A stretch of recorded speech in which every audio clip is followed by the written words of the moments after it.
भाई हनुमान जैसे तेज प्रतापी जो ठगे गए, नहीं समझ पाए, तो हम और आप कोई बहुत बड़ी चीज तो, लेकिन हमें विचार करना है, संत की हमें पहचान करना है। संत की पहचान किस चीज से होती है? सत्य समाहिता सो संता, जो सत्य में समाहित होते हैं और आपको भी सत्य का बोध कराने में सक्षम होते हैं, वही होते हैं सच्चे संत। ऐसे संत की तलाश में, ऐसे संत शरणागत में होना चाहिए। इधर उधर अगर आप अपना बागडोर, अपने जीवन का बागडोर थमाए, तो याद रखिए वह गुरु भी डूबेंगे और आपको भी लेकर के डूब जाएंगे। नैया पार होने वाली नहीं है। अगर जीवन की नैया को पार लगाना है तो ऐसे संत के शरण में होइए, जो संत सत्य में समाहित है और आपको भी सत्य का बोध करा सकते हैं। मेरी प्यारी बहनों, मेरी माताओं, मेरे भाइयों, अब हमको विचार करना कि सत्य है क्या? सत्य कहते किसे हैं? आज दुनिया संसार में जो भी कुछ है, जो भी कुछ हमको दिखाई दे रहा है हमारी आंखों से, यह सत्य जिसके बारे में संत कहते हैं। सत्य के बारे में, सत्य वह चीज है जो कभी नष्ट होता, कभी वह खत्म होता। सत्य तो सत्य रहता है। तो संत कहते हैं सत्य जो है वो ब्रह्म ही क्या है? सत्य है। ब्रह्म सत्य जगत मिथ्या। ईश्वर सत्य है जो इसी स्वर में समाया हुआ है कि ईश्वर अंश जीव अविनाशी। ईश्वर का अंश ही है जीव, जो आत्मा हमारी है ना, ये ईश्वर का अंश है जो हमारे अंतर आत्मा में समाई हुई है। जिसे आत्मा में जो समाई हुई है ना, परमात्मा का अंश ही इस आत्मा में समाई हुई है, जिसे हम क्या कहते हैं? परमात्मा कहते हैं। ईश्वर का अंश ही हमारे अंदर समाया हुआ है कि ईश्वर अंश जीव अविनाशी। ईश्वर का अंश ही जीव क्या है? अविनाशी, जिसका कभी विनाश होता नहीं है। ये शरीर मरता है लेकिन किसी की आत्मा मरती नहीं है। ईश्वर अंश जीव अविनाशी, अचेतन अमल सहज सुख राशि। वो चैतन्य है, अमल करने योग्य है, सुखों की राशि है। वो कौन?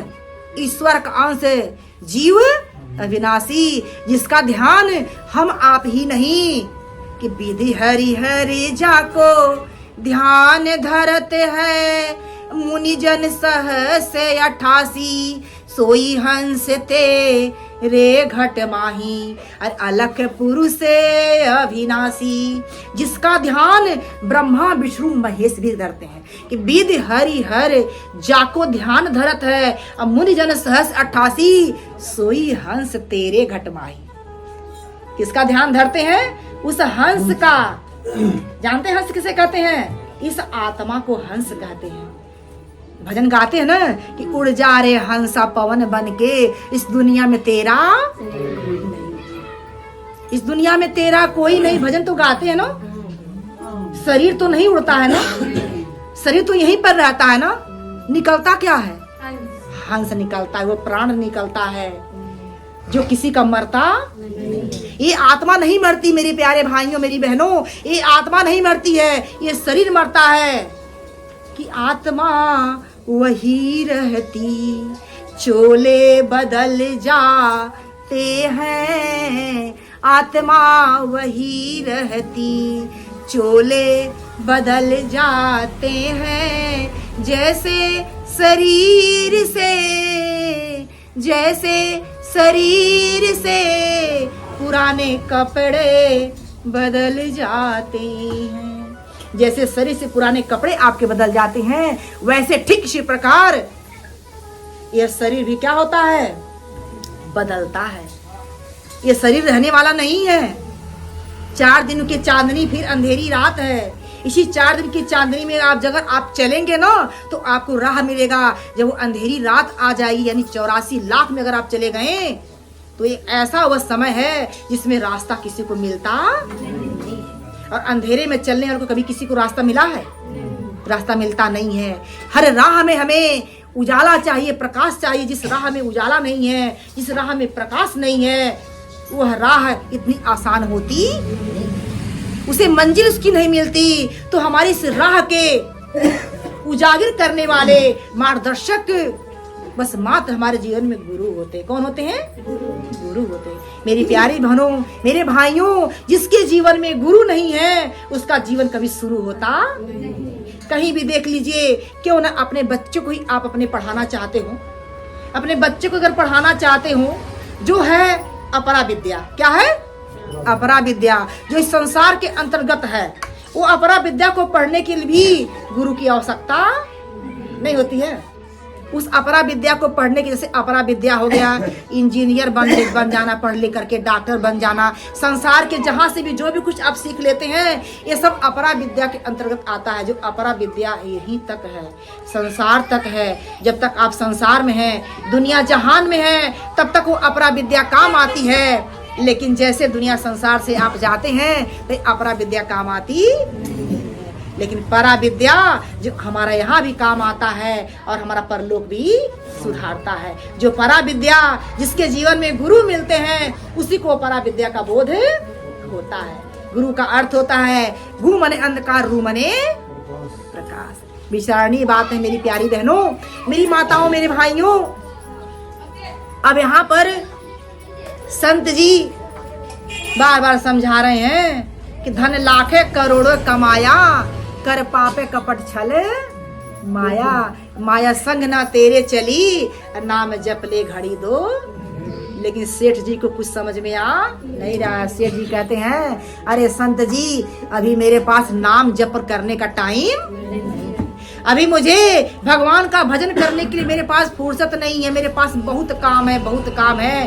काम काम काम काम सुनते सुनते संत उकता गए और बोलते हैं कि हे सेठ जी, तेरे पास बहुत काम है, तो मैं तेरे को एक नौकर दे देता हूँ। क्या नौकर चाहिए तुम्हें? कहते हाँ नौकर आप दे दीजिए, कि मैं ऐसा नौकर दूंगा जैसे तू मुंह से निकालेगा वैसे तेरा तू काम तुरंत कर देगा। वह नौकर कभी खाली होना नहीं चाहिए। मैं ऐसा नौकर दूंगा कि वो कभी खाली नहीं होना चाहिए। अगर वह खाली हुआ तो जान ले वो तुझे खा जाएगा। क्या खा जाएगा? मैं तुझे एक नौकर दे रहा हूं। नौकर के यानी बोले ना कि वो नौकर जो है ना, वो भूत के समान है। किसके समान है? भूत के समान है। और ऐसा मैं भूत दे रहा हूं, अगर उसे खाली अगर छोड़ दिया तो भूत तुझे खा जाएगा। सेठ जी कहते अरे संत जी, चाहे भूत दीजिए, चाहे पिशाच दीजिए, कुछ भी दीजिए, लेकिन दीजिए। मेरे पास इतना काम है, इतना काम है, इतना मैं उसे काम दूंगा कि उसे जरा सा भी टाइम मिलने वाला नहीं, वो मुझको कब खाएगा। आप देकर तो दीजिए। अब संत जी वहीं पर उसे एक नौकर देते हैं, नौकर देते हैं और संत जी नौकर देकर के सेठ को चले जाते हैं। अब सेठ जी अब जैसे ही कुछ कहते वैसे तुरंत वो ला करके सामने रख देता। जितना भी काम था, जैसे वो मुंह से निकालते कि वो तुरंत उनके सामने वो चीज, जितना भी काम था सेठ का सारा काम हो गया। जब सारा काम खत्म हो गया, अब खड़ा तैयार है। सेठ जी जल्दी काम दीजिए, सेठ जी जल्दी काम दीजिए, जल्दी काम दीजिए, नहीं तो मैं आपको खा जाऊंगा, जल्दी काम दीजिए। अब सेठ जी कहते अरे भाई अब मेरे पास काम है नहीं। कहते बस अब तो छुट्टी है आपकी, अब आपकी छुट्टी है। अब जब आपके पास काम नहीं है तो मैं तो आपको खा जाऊंगा। अब सेठ जी कहते बाप रे बाप, तो मुझको अबे खा जाएगा। तुरंत सेठ अपना बोरिया बिस्तर सब छोड़ते हैं, अपने दुकान का काम धंधा छोड़कर तुरंत भागते हैं वो संत के पास। किसके पास भागते हैं? संत के पास भागते हैं। और भागते भागते जाकर संत के चरणों को पकड़ लेते हैं, लिपट जाते हैं। अरे संत जी, इस भूत से मुझको छुड़ाइए, इस भूत से मुझको बचाइए। यह भूत, ये नौकर जो आपने दिया मुझको, अब यह खाने को तैयार है, अब मेरे पास कोई काम है। संत के चरणों को पकड़ लेते हैं वह नौकर, वह सेठ बहुत जोर से पकड़ लेते हैं कि मुझको अब बचा लीजिए, मुझको इस भूत से, इस पिशाच से मुझको क्या करिए, बचा लीजिए। अब मैं मेरा कहीं और ठिकाना नहीं है। अब शरणागत हो गए, शरण में आ गए।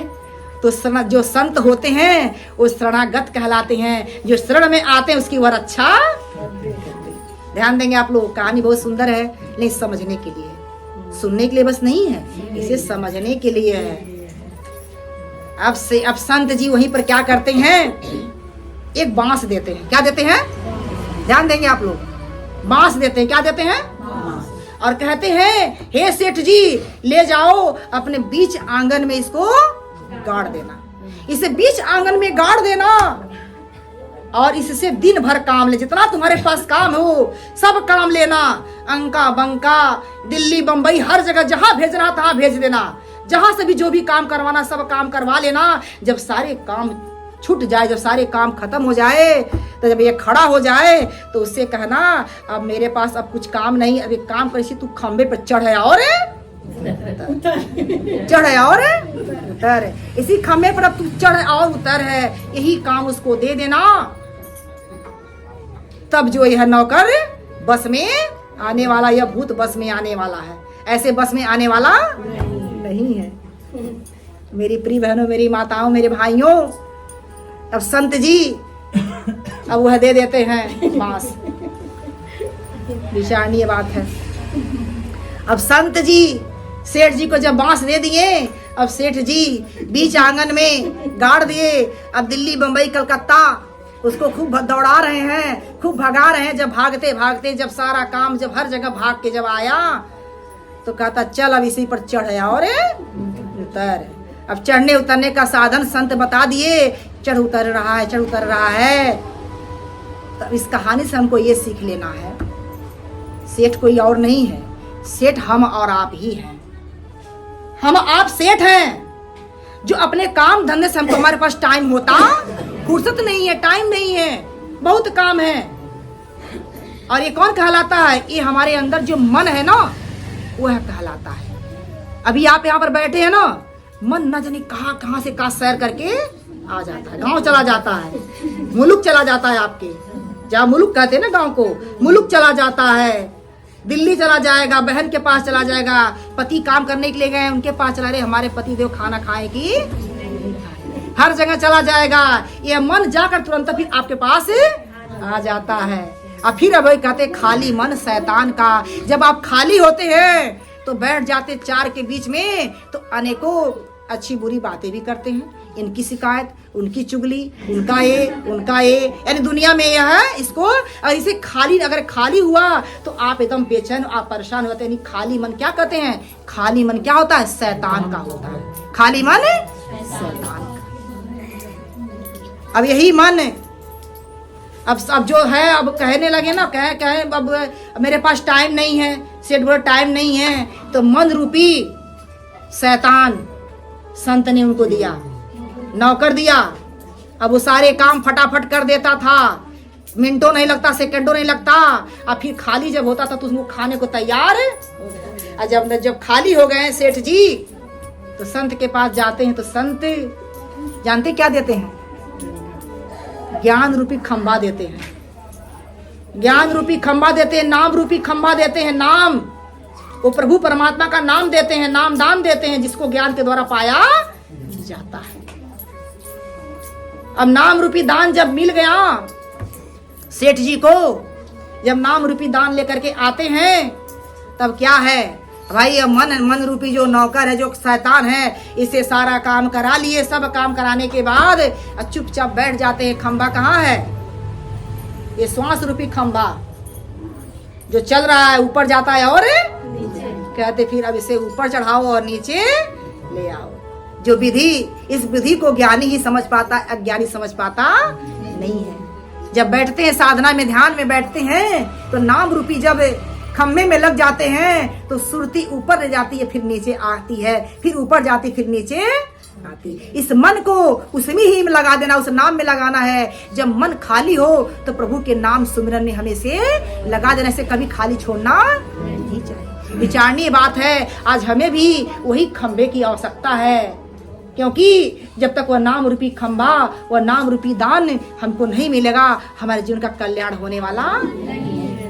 तो यह सुंदर जीवन मिला है, ऐसा जीवन बार बार मिलने वाला नहीं है। एक बार मिला है, बार बार मिलने वाला नहीं है। आज प्रभु परमात्मा की दया से एक ऐसा अवसर मिला, मनुष्य का जीवन मिला।